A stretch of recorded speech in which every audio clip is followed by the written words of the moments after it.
हम बात कर रहे हैं जबरन धर्मांतरण के मुद्दे पर। एक बड़े रैकेट का पर्दाफाश किया है उत्तर प्रदेश की एटीएस में, जिसमें मौलाना उमर गौतम और मौलाना जहांगीर को गिरफ्तार किया गया है, जो मूक बधिर बच्चों को बहला फुसला कर धर्मांतरण कराते थे।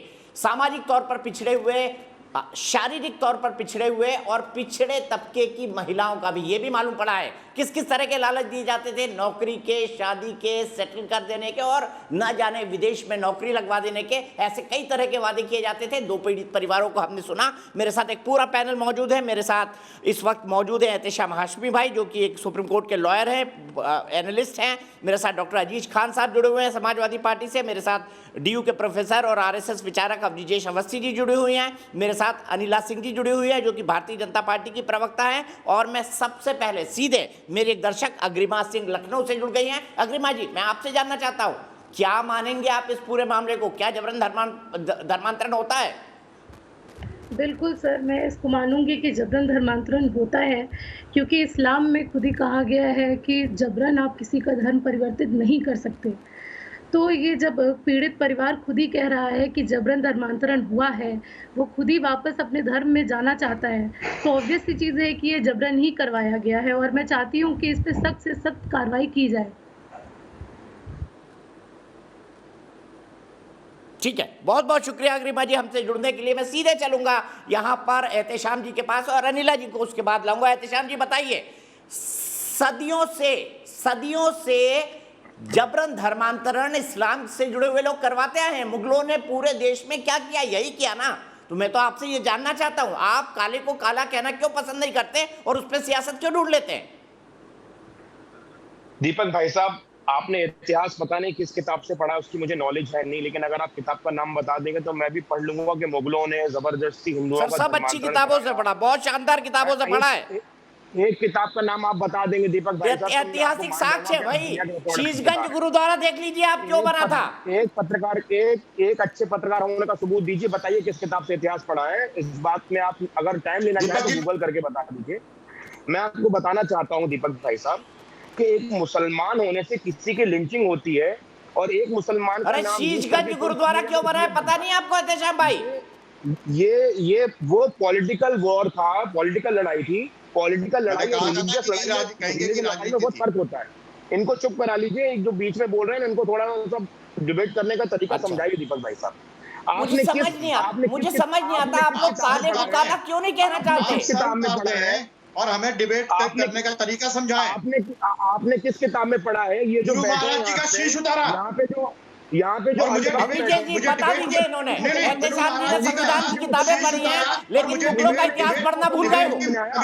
रामायण मुगल काल में माफी मांगनी चाहिए आपको, रामायण मुगल माफी मांगनी चाहिए। औरंगजेब को माफी दे, औरंगजेब की महानता बता रही है। रामायण मुगल काल में लिखी गई। सर मैं एक बात आपको बता दूं, 1400 साल से पहले इस्लाम का कोई इतिहास नहीं मिलता।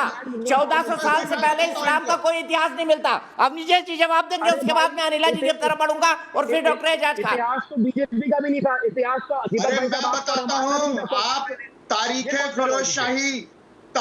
फिरोज शाही पढ़िए, जो एक मुसलमान व्यक्ति इतिहासकार जो उसी समय था, जिसने अमीर खुसरो के बारे में भी लिखा, जिसने फिरोज शाह तुगलक के बारे में भी लिखा, मोहम्मद तुगलक के बारे में भी लिखा। आप क्या लिखा? टीपू सुल्तान का वो पत्र भी मौजूद है जिसमें उसने कहा है कि मैंने 1 लाख लोगों का धर्मांतरण कराया है।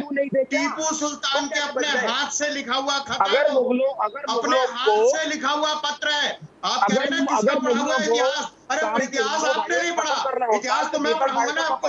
तारीखे फिरोज शाही पढ़िए, निकाल के दिखाऊंगा भी तारीखे फिरोज शाही। हाँ निकाल के दिखाओ, दिखाता हूँ उसको भी निकाल के आप कहो तो मैं पढ़ के सुना दूं पूरी की पूरी किताब, जिसमें उसने लिखा है कि मेवाड़ के किले के बाहर हिंदुओं की लाशें ऐसी आपको इतिहास को फिर से पढ़ने की जरूरत है। इतिहास पढ़ी होती है। चलिए आपको कल शीशगंज गुरुद्वारा ले चलता हूँ, उसका इतिहास पढ़ाऊंगा।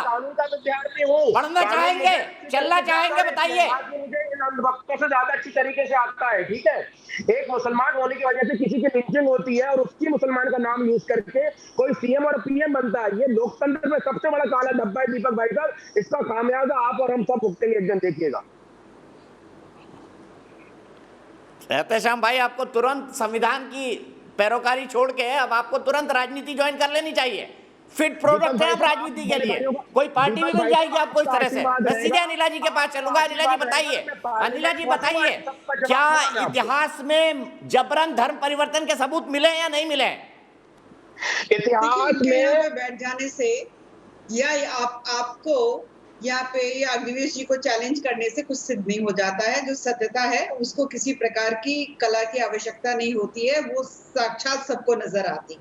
दूसरी बात यह है कि क्योंकि मैं इस पचड़े में नहीं पढ़ना चाहती हूँ, ये मुझे बताने की आवश्यकता नहीं है। जब से इस्लाम ने हमारे देश पे कदम रखा, यहाँ पे किस प्रकार से धर्म का परिवर्तन का जो खेल है वो शुरू हो गया है, तो ये मुझे यहाँ पे इनको बखान करने की आवश्यकता नहीं है।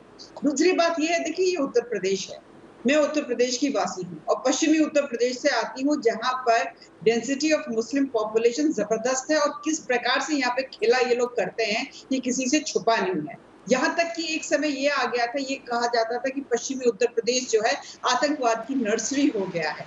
ठीक है, उसको दुरुस्त करने का काम किसने किया है? भारतीय जनता पार्टी ने किया है। इनको तो 100 ऐप दिखाई देंगे, ये तो कहेंगे जब 4 साल में हम ऐसे ऐसे सख्त कानून लेकर आ गए हैं, चाहे वो प्रॉपर्टी डैमेज रिकवरी एक्ट हो, Uttar Pradesh public and private property damage recovery act हो, चाहे Uttar Pradesh law against religion prohibition act हो, या फिर अभी हम लोगों ने जब एक चर्चा शुरू हुई थी ना कि उत्तर प्रदेश में जनसंख्या को लेकर कुछ कानून या कुछ ऑर्डिनेंस लेकर आने वाले हैं, और देखा आपने समाजवादी पार्टी तो कांग्रेस और मुसलमानों को तो छोड़िए, वो तो करेंगे ही करेंगे अपनी बात, पर यहाँ जिस प्रकार से मुसलमानों की वकालत करने के लिए समाजवादी पार्टी, कांग्रेस जैसे राजनीतिक दल उतर आते हैं, हिंदुओं को बिल्कुल छोटा दिखा देते हैं। यहाँ पर आप बार बार गुरुद्वारा शीशगंज का जिक्र करते हैं, यहाँ पे शहादतें बताते हैं कि किस तरीके से शहादतें दी, उसका भी अपमान करते हैं। तो सीधी सी बात है, ये बता दीजिए, हिंदू हो या चाहे वो सिख हो, क्या आपकी आरती उतारें?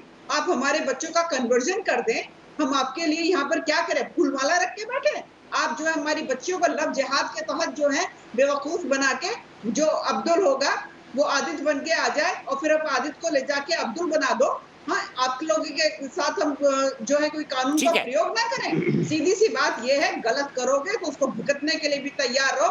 आप लोग करते होंगे वोट बैंक की पॉलिटिक्स, हमें करने की आवश्यकता नहीं है। हिंदुओं को बदनाम करना, छोटा दिखाना बंद करो, टारगेट करना बंद करो। बीजेपी की सरकार है यहाँ पर। ठीक है, डॉक्टर अजीज खान साहब, आप पर भी आरोप लग रहे हैं कि समाजवादी पार्टी जो कर रही है वोट बैंक की पॉलिटिक्स के लिए इस गंभीर मामले की आलोचना नहीं कर रही है। देखिए दीपक जी, 3-4 बातों को मैं करूंगा। अभी सबसे पहले तो मैं अग्निवेश जी के सवाल का जवाब दे दूं। इन्होंने 2 बातें रखी थी पहले। इससे पहले उन्होंने कहा था कि साहब मुजफ्फरनगर का दंगा, आजम खान साहब, उसमें बीजेपी का बहुत बड़ा रोल था। मैं इनको बताना चाहूंगा। दूसरी बात, अभी जो हाल में गाजियाबाद का प्रकरण निकल करके आया है, उसमें इनके विधायक लोनी के नंद किशोर गुर्जर साहब, जो कि टेलीविजन चैनल पर हमसे उनसे लाइव डिबेट हुआ, उन्होंने एडमिट किया जो इसका मुख्य आरोपी परवेश गुर्जर है, उसने फूलमाला, ये नंद किशोर गुर्जर ने उसको फूलमाला तक पहनाया अपने चुनाव प्रचार में। सवाल इस बात का है कि इस पूरे मामले को हवा देने के लिए कहीं ना कहीं के बीजेपी महोदय शामिल रहे इस पूरे प्रकरण में। एक बात रही, बात हिंदू और मुस्लिम की बात, हिंदू और मुस्लिम की बात, आज बीजेपी 2 सीटों से 350 सीटों तक जो पहुंची है, सिर्फ हिंदू और मुसलमान करके, सिर्फ देश में नफरत पैदा करके, प्रदेश में नफरत पैदा करके आज इन्होंने इसका लाभ उठाया है। लेकिन देश और प्रदेश की जनता बात को समझ रही है। दूसरी बात, अभी अनिला जी ने सवाल उठाया कि साहब जनसंख्या नीति जो बन रही है उसमें समाजवादी विरोध कर रहा है। मैं जानना चाहता हूं, 7 साल से आप केंद्र में है, 4.5 साल से उत्तर प्रदेश में है, आपने इसका मसौदा क्यों नहीं तैयार किया? ये एक राष्ट्रीय समस्या है, ये केवल उत्तर प्रदेश और असम की समस्या नहीं है, ये पूरे देश की समस्या है। इस पर मसौदा तैयार करना चाहिए, संसद में बहस होना चाहिए, विधानसभा में बहस होना चाहिए। जब 6 महीना चुनाव का बचा तो आप जनसंख्या नीति ला रही हैं। कहीं ना कहीं बीजेपी के सोच पे सवाल पैदा हो रहा है, नियत पे सवाल है। अगर नियत ठीक होती तो इसका मसौदा तैयार करके इस पे प्रॉपर बहुत ही स्वस्थ बहस होना चाहिए, जो कि नहीं हुआ। ठीक है, मैं सीधे अवनीजय जी के पास चलता हूं। अवनीजय जी, आप किताब निकाल रहे थे, एहतेशाम जी को पढ़ के बता दीजिए, फिर क्लोजिंग कमेंट अनिला जी से लूंगा। मैं बता देता हूँ, रामपुर रजा लाइब्रेरी से, रजा फाउंडेशन, रजा लाइब्रेरी से, रामपुर की रजा लाइब्रेरी से तारीख फिरोज शाही छपी हुई है, हिंदी में छपी है। जो जाकर के पढ़ ले, मेरे पास है, इस समय मिली नहीं है तत्काल, मुझे 2-3 मिनट में ढूंढने में, क्योंकि किताबें बहुत हैं मेरे पास, लेकिन मैं चुनौती देता हूँ, उस तारीख फिरोज शाही को पढ़ लें और मेरे से बात कर लें आकर के। मैं तो नाम बता रहा हूँ, कहाँ से छपी है तक बता रहा हूँ मैं आपको। एक बात। दूसरी बात, मुझे एक बात समझ में नहीं आती कि हिंदुस्तान के मुसलमानों पर कोई आरोप नहीं है। बात यह है कि ये राष्ट्रीय सुरक्षा का मसला भी हो सकता है। अगर गूंगे बहरे लड़कों को अगर जबरन धर्मांतरित किया जा रहा है, तो इनको कहीं, जैसे कि भी बताया उन्होंने कि वो गायब है, एक दूसरे का केरल ले जाकर के किया, ISIS में ना भर्ती हो, कहीं फिदाइन ना बना दे उनको, इस बात की आप लोग क्यों बचाते हैं उनको? गलत बात को बचाने से ही मुश्किल होती है। और जहां तक बात है, समाजवादी पार्टी के प्रवक्ता को मैं बता दूं कि प्रवेश गुर्जर, कोई गुर्जर, एक लाइन में जवाब है कि हिंदू मुस्लिम किसने किया? उम्मेद पहलवान ने किया, फेसबुक लाइव करके। दीपक भाई साहब देखिए, ऐसा है, ठीक है, एहतेशाम जी बताइए। हो चुका है, आपने देखा नहीं शायद परवेश गुजर को फूलमाला किसने पहनाया?